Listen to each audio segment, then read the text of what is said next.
ayan, magandang araw po sa ating lahat. This is Motoroli. So ayan guys, may customer tayo. Ang motor ni sir ay Honda Beat FI 110cc.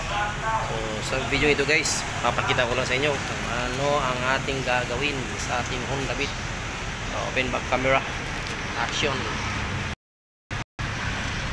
So ayan guys, magpapalit tayo ng BRG 3-dial bearing. Ito guys, ito yung luma. Yung luma guys, ito yung bago. Ayan, natanggal na yung kanyang sticker. Papalitan ito guys, papalitan na natin ang bago. Upon checking guys, okay pa naman tong ibang bearing dito sa loob.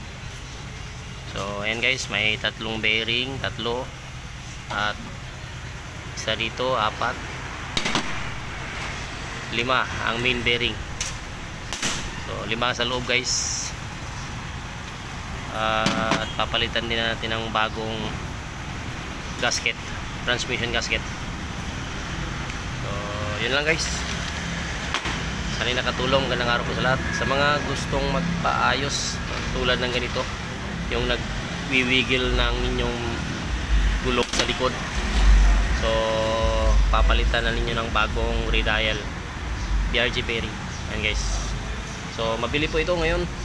Marami kaming stock dito sa Motor Trade Canilar, Zamboanga City. Ayan guys, sana'y nakatulong. Magandang araw sa lahat. Ride safe everyone and peace out. Bye bye.